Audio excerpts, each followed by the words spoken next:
भगवान की जय। बोलिए अंतिम तीर्थेश भगवान महावीर स्वामी की जय। बोलिए संत श्रमणीय आचार्य गुरु विराग सागर जी महाराज की जय। बोलिए नम दीक्षा गुरु परम पूजनीय आदरणीय श्रमणीय हरि का 105 विवाह श्री माता जी की।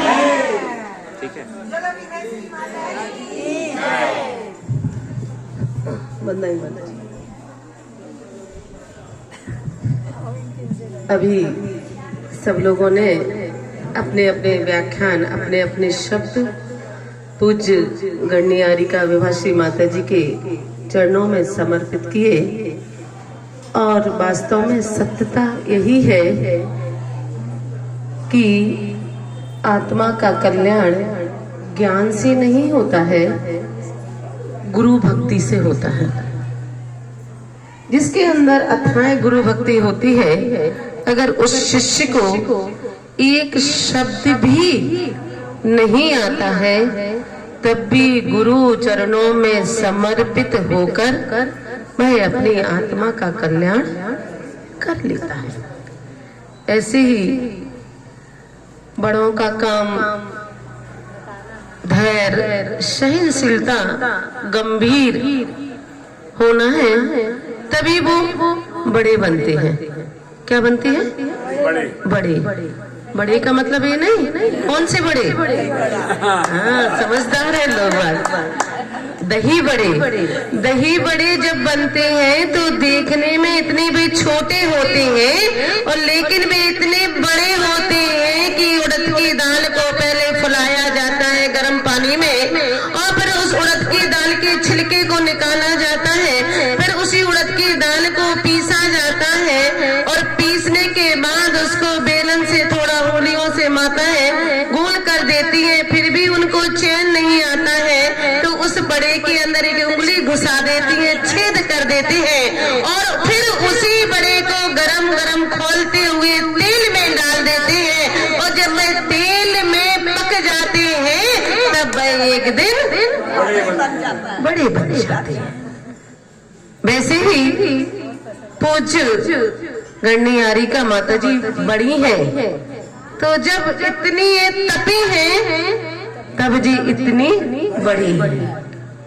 तो वह चल रही थी शिष्य, तो वास्तव में पूज्य माता जी का हम शिष्यों के ऊपर बहुत आभार है, और हम इनके बहुत ऋणी हैं, जिन्होंने एक हम लोगों को कचड़े की डिब्बे से निकालकर आज इस पद पर, जो सर्वोच्च पद, उत्कृष्ट पद है, मैं सबसे बड़ा पद आर्य का पद है, और इसी आर्य का पद से शुद्ध होकर एक दिन हम लोग मुनि बन पाएंगे। तो ऐसा गुरु माँ का उपकार है।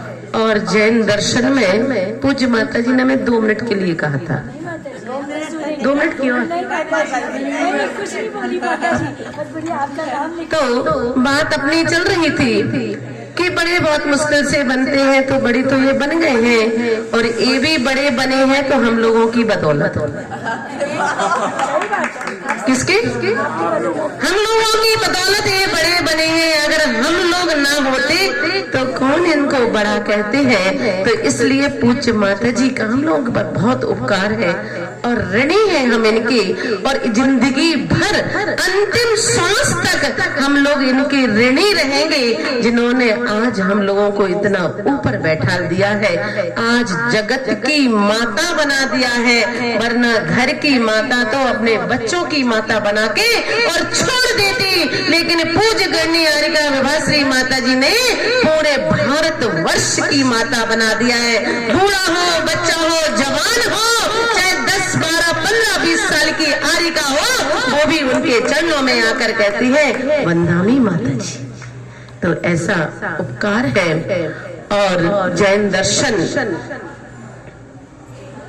सबसे बड़ा दर्शन है, और इस जैन दर्शन में पानी का महत्व बहुत बताया गया है कि एक बूंद पानी में असंख्यात अनंत जीव होते हैं, और एक बूंद पानी में वैज्ञानिकों ने भी कह दिया 36,450 जीव होते हैं। जो भी व्यक्ति इस पानी को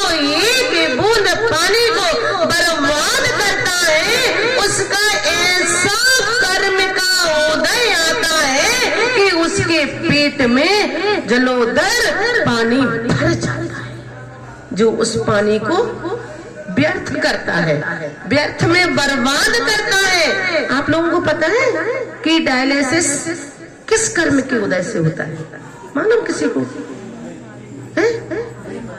नाम तो सुना होगा, डायलिसिस हो रहा है। तो डायलिसिस में होता क्या है कि अपनी बॉडी का पानी निकालकर उसमें पूरे बॉडी के पानी के जूस को फिल्टर किया जाता है। तो जब उस व्यक्ति का कर्म का तीव्र उदय होता है, जो अपने घर में अनछने पानी का दुरुपयोग करता है, जो अनछना पानी बगराता है, जो अनर्थ दंड करके उस अनछने पानी को बगराता है, उसकी बॉडी का डायलिसिस होता है।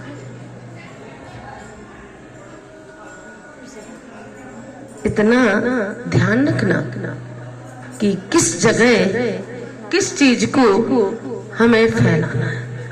पानी फैलाते जा रहे हैं, डोलते जा रहे हैं, हाथ धोते जा रहे हैं। एक बाल्टी पानी में पोंछा लगना है तो 10 बाल्टियों में लगा रहे हैं। संडास में एक बाल्टी में पानी काम हो जाना चाहिए था, 10 बाल्टी है। बर्तन साफ कर रहे हैं, लेजम लगी है और पानी डोलता जा रहा है। बच्चे नहा रहे हैं, फुब्बारे चल रहे हैं। तो कितना पानी वेस्ट करने से कितने कर्मों का बंद हुआ और कितने जीवों का घात हुआ, उससे हमारी बॉडी का डायलिसिस होता है।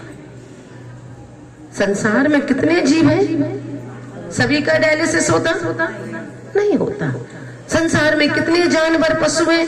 पशुओं का डायलिसिस होता नहीं होता। किसी जानवर का कभी सुना कि इसका डायलिसिस हो रहा है? नहीं हो रहा है। क्यों भाई? इन सब चीजों से बचे हुए हैं। केवल मनुष्य ही ऐसा जीव है जो इन चीजों से बचा हुआ नहीं है, इसलिए उसकी जिंदगी का और उसकी बॉडी का डायलिसिस हो रहा है। तो अपने जीवन में इतना ध्यान रखना कि कम से कम अनर्थ दंड करें और कम से कम पानी को व्यर्थ बगराए। अपने जीवन को समझे और सोचे किस कर्म के उदय से हमें क्या हो रहा है। कोई बीमारी हो रही है, किसी के घर में लड़ाई हो रही है, किसी के घर में शांति नहीं है, किसी के बच्चे विकलांग हैं, किसी के बच्चे बहरे हैं, किसी के बच्चे अंधे हैं, किसी के बच्चे लूले हैं, लंगड़े हैं। तो उनको सोचो हमने कौन सा कर्म का बंद किया है जो हमारे घर में ऐसी संतान हुई है।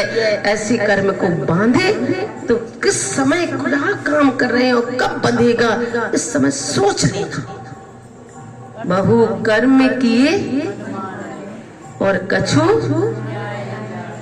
तो जब कर्म को बांधते हैं तो सोचते समझते नहीं, और जब भी उदय में आते हैं तो भी हमारे कर्म जब हमें बंधते हैं तो हम फिर से पुनः रोते हैं और उस संतति को चलाते रहते हैं। और कर्मों की संतति कभी बंद नहीं होती, कभी खत्म नहीं होती है, और जिंदगी भर इसी जिंदगी में, इसी संसार में पुनः जन्म, पुनः मरण, पुनः जन्म, पुनः मरण करते हुए अपनी सारी जिंदगी निकाल देते हैं। तो अपने जीवन में 24 घंटे में मात्र 5 मिनट एकांत में जाकर और पूर्व दिशा में मुख कर और केवल शवासन शांत मुद्रा में बैठकर इस बात का चिंतन करें कि 24 घंटे में हमने कितना पुण्य किया और कितना पाप किया। इसी भावना के साथ जय बोले परम पूजनीय गणनी श्रमणियारी का 105 विवाह श्री माता जी की। अब हम पूज्य गणनियारी का विवाह श्री माता जी के चरणों में चलते हैं।